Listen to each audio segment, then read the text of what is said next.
Okay, I think all the technology is done. So I wanted to start with this session about bridging the gap between the users and the NRENs. I think it's quite common, at least when you're working in NREN, that sometimes it's very far away, the end users. Normally there is a computing center in between, and there are departments in between, and then somewhere there are the end users who are going to really use our networks. And for the NREN, it's quite difficult then to know what's important, because the NREN has to implement all these services, or that's the aim of an NREN. And knowing the needs of the end users, of course, very essential for the directions in going forward. And during this session, we want to at least get a few views of some people on the table. And one will be from SURFnet. They already have a long time experience with getting on, talking with the users, providing them CD-ROMs and web services. And Sandra Passchier from SURFnet will talk about that. Then we will get a slightly different view, I think. And for me, it's very important because it's the year of the handicapped people, and I think I'm glad that we get here somebody, John Dodd, who will talk about the accessibility of the web and other services. It's nice that if you are valid, or how do you call it, if you can do all the things normal people do, then it's easy to do the internet. But if you can't see or hear or read or something like that, then you need better services on the web. And I think we need now that attention. The technology is now there, so we have to invest in that. So John will say something about that, and then we come to something comparable what SURFnet has done, but then we're going to Wales, and they will also talk about their experience. That experience will be, it's not a physical experience, even we will use there the video conferencing from Wales, and HEAnet O'Shea will present that. But now first we go to the experience of SURFnet. Sandra Passchier is a communication manager at SURFnet, and which is the Dutch national network provider for the university and higher colleges. She's looking after the new, I think it's still a new trainer project. Is it already accepted or not? No, not yet. So it's activity to be born, hopefully, about public relations. And I think, it's quite related to this activity also and to these sessions. And hopefully she will say some more and some stimulating ideas for everybody they can use in their national network. Okay, Sandra, the floor is yours.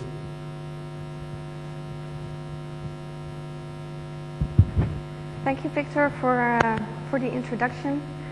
Good afternoon. When I started working at SURFnet 6 years ago, a publicity department was established. Now we're working with 4 people at the communication department. Before that time, there was only one person working on the communication, and only for half of its time. And now we have, in our new policy plans, we even thinking about establishing a separate department for that focus only on the end users. So we're really developing in our communication towards the end user. To give you an overview of my presentation, I will start with how the communication model of SURFnet looks like formally. Then I will ask the question, why should national research networks communicate with the end user? Then I will tell you something about how SURFnet has tried to reach the end user over the past 15 years of its existence. And I will finish with a conclusion. So this is how the communication model of SURFnet looks like formally. We have an account management department, and they communicate with contact persons within the institutes. We have a contact person for technical issues, we have a contact person for security issues, and we have a contact person for the end user issues. The last one is called the Institute's contact person, or ICP for short. And his tasks or her tasks include inform the end user about our services, about the services of SURFnet, and the other way around, inform SURFnet about the needs of the end user and their complaints, if there are any. However, this model does not work the way we would like to, because the ICP is mostly a technical person within the institute, so it's not a communication or PR person. And he has to do these tasks besides his normal work. In the end, we don't reach the end user, the 500,000 end users SURFnet has, as we would like to.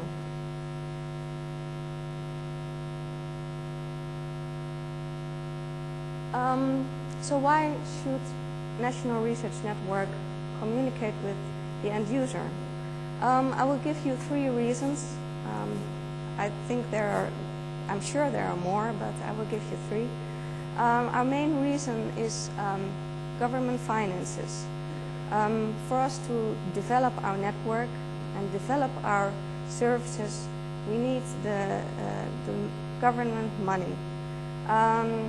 And for that money flow to keep going, we need to see the network actually being used, and the demanding applications actually are being used. So the government will have a reason for them to give us finances to develop our network again, and show them that it's well spent money. So we depend on that. And what kind of use are we talking about? We actually think that it doesn't matter what kind of use it is. It could be, of course, educational justified, but it could also be entertainment. We just want to see lots and lots of traffic over our network, see how it behaves, and see what the end user uses. We all know that most development is done on the playground and is developing in something serious. So we just want to see what's hot and what's not. The second reason I will give you is you could be satisfied with a black and white TV, but if you've seen television on a color TV, you would rather prefer that and spend your money on that, or even buy a widescreen TV, because that's even better. To make a parallel to the internet, you could be satisfied with a video on a post-stamp size, but if you are able to receive a video signal widescreen on full screen, you would rather prefer that. So we have to make our end users aware that these possibilities exist, and that these upgrades exist. The last reason I will give you is involved in the Institute's investments. We would like the institutes to make their network suitable for these applications. For example, make their network multicast enabled, or IP version 6 enabled, or buy a streaming server for their end user. To make them do that is they have to be aware of the demand of these applications. So we approach them bottom up. We tell the end user, these are the applications you can use, and they will ask their institute, I would like to use that application, and the institute will hopefully then invest in this utility.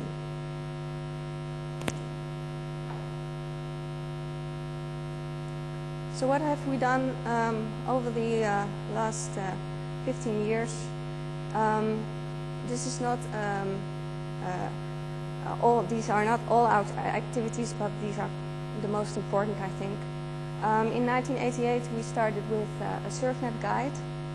In 1991, we had a SURFnet support team. We have several user groups. We have a SURFnet news, a SURFkit, which I will tell you later about, a dial-in and ADSL service.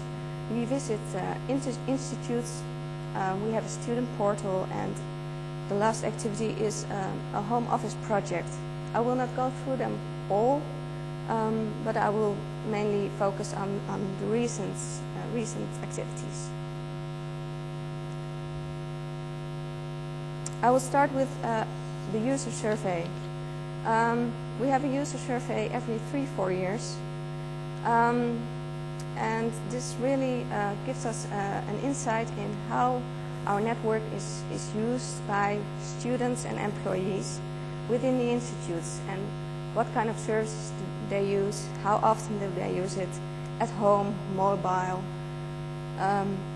things like that.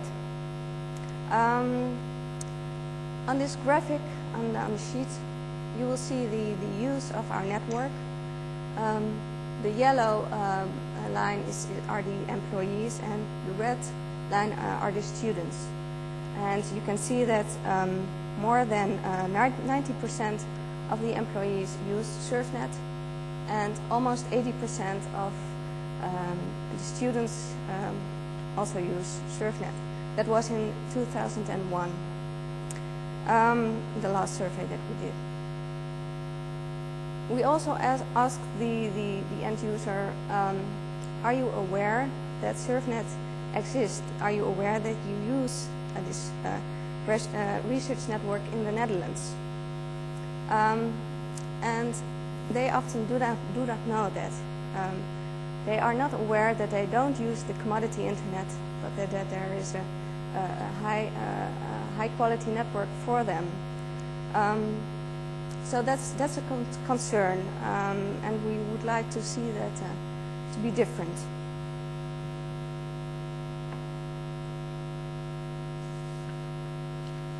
Another activity is the SURFnet News. It's a weekly newsletter, and people can subscribe to this newsletter. We have about 2,000 subscribers at the moment. It's a weekly newsletter, and it gives news about projects of SURFnet, our new services that we have, new policies that we would like to announce, but also about ICT developments within the education and research world and in the society as a whole. In the last survey we did, we saw that respondents said that about 45% of the respondents said that they sent SURFnet news to their colleagues as well. So it has a wider spread than that. It's a well-read newsletter. Our contact persons are subscribed automatically. And we also get response to our news. People would say, or have questions about news, or and we also see that not just our target group reads this newsletter, but also other journalists and other news e-signs. So we see our news coming back in magazines and other e-signs as well.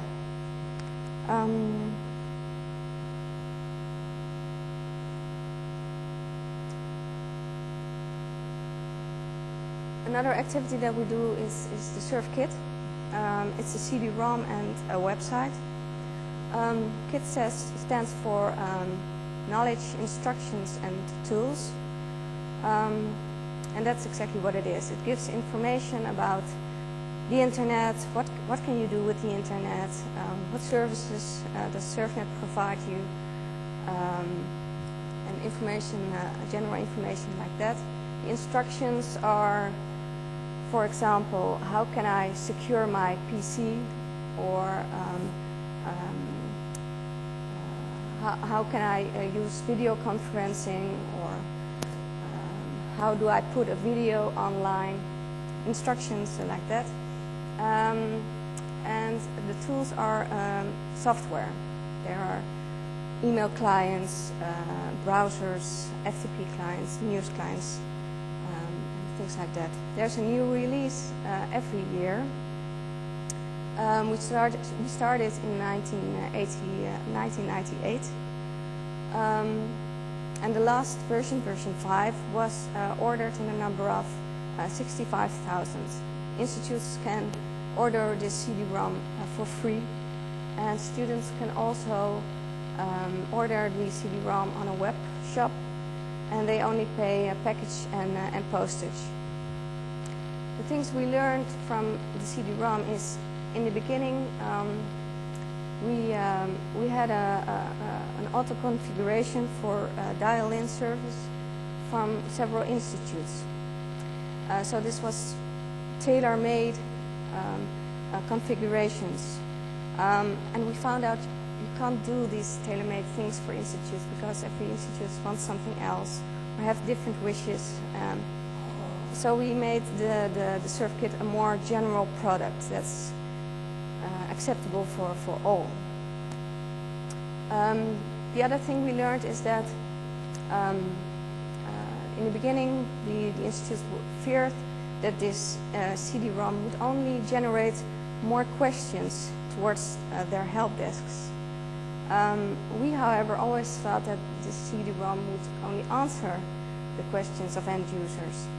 And as you can see by the growth of the orders, I think that's exactly the case now.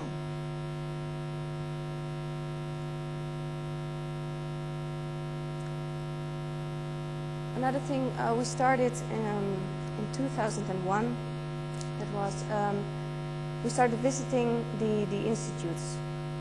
Normally only the account management department would yearly visit the institute and talk to the ICP about technical issues. We, however, wanted to talk about other issues, for example, communicate with the end user. So we also talked with a publicity person within the institute.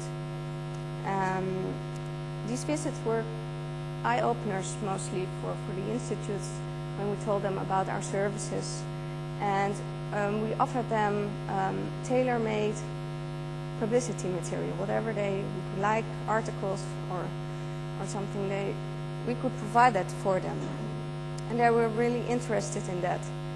However, it's a very time-consuming activity, and the follow-up was not as we would hope to.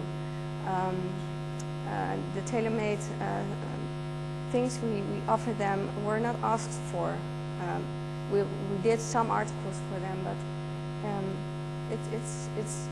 it's still an activity that I think that could be potential successful if you have more manpower to do it, more time to do it, because this face-to-face contact really is worthwhile.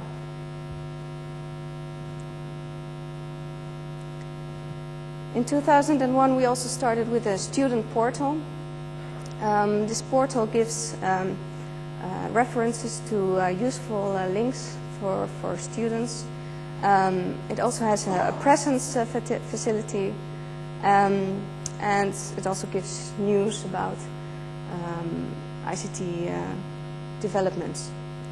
We have about 25,000 visits a month, which is quite good if you consider it that it's not a commercial activity. We don't have a very large budget to promote this portal, so it's visited quite well. We're now planning to make this portal more an entrance for ICT and students. So the links will be less visible, and we would like to give more ICT news on this portal for the student. The last activity we started this year is the home office project. This project, the goal of this project is to improvise the all aspects that the student is confronted with in relation with his home office workstation, and that could also be mobile. This improvisation is done in close cooperation with the Institute and is aimed at giving the student and employee the right instructions. The output is in the form of so-called cookbooks. For example, cookbooks about firewalls, or cookbooks about local net. How can you make your local network? Instructions like that. We have high expectations of this project, and as it started only this year, I can tell you only this about it. But maybe in a future TNC conference, I can tell you more about this project and the outcomes of it. So to conclude my presentation, reaching the end user is a complex thing. There isn't one method or one activity that you can do that would answer this problem. We think it has to be a mix of activities, a mix of communication activities to reach the end user. And like I said, we don't have the answer yet. We're still searching for the right mix. Like I said in the beginning of my presentation, we now look at policy plans for the following 4 years in projects, and we see that the communication towards the end user is becoming more and more important. So we're now thinking of establishing a separate department that only focuses on the end user. What do they want? How do they want it? How do they use the internet? And what can we offer them? We are looking at establishing user groups for that as well. And the last point I would like to give your attention to is the task force that Victoria mentioned. We are working on the task force right now. There is a above session at 6 o'clock today in the speaker's room. And this subject is one of the subjects of this task force. But all communication and PR activities within NRENs and among NRENs are discussed in this task force as well. So if you, I hope to see you in this task force or in one of the meetings of this task force in the future.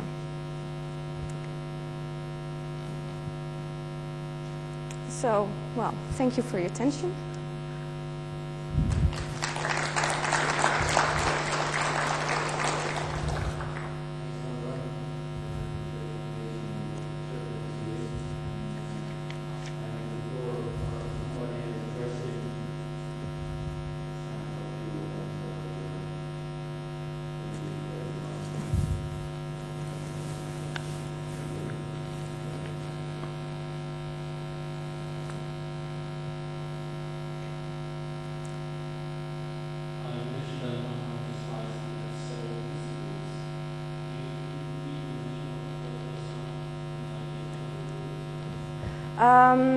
There are topic groups like we have, for instance, we have a user group that's working on streaming activities, and this is a very active user group, for example.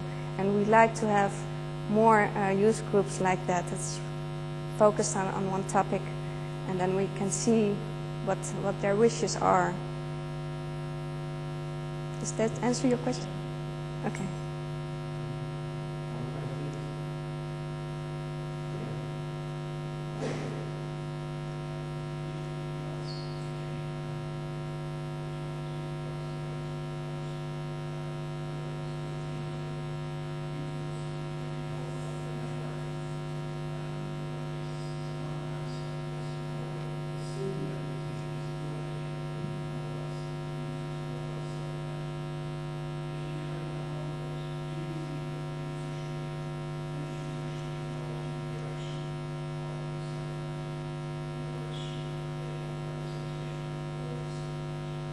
Okay.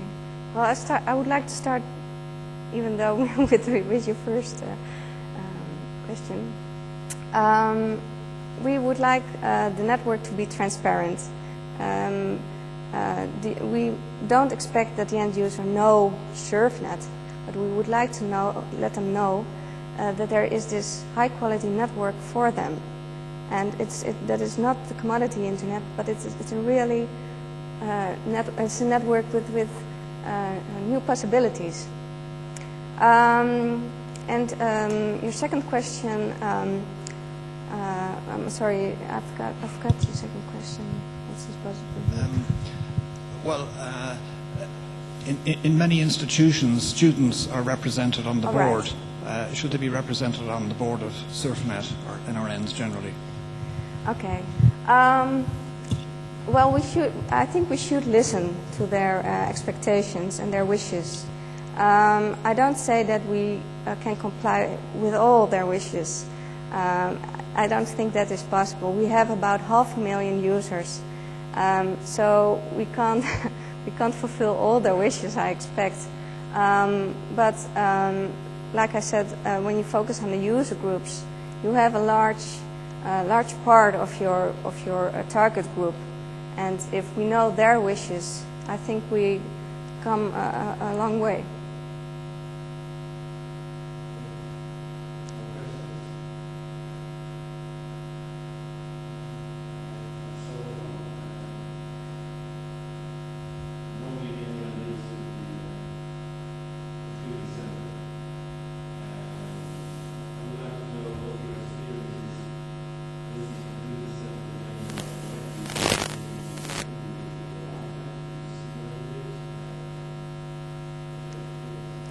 Well, as I showed you in the communication model of SURFnet, the ICP is indeed a person that's in the computer center mostly.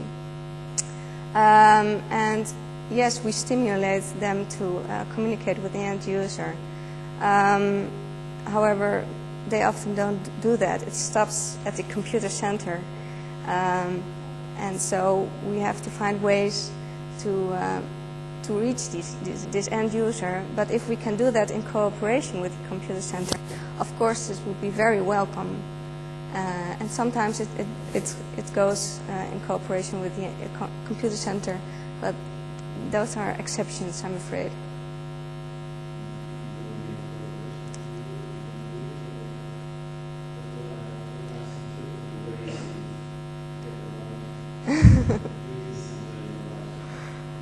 Well, I gave you a few examples,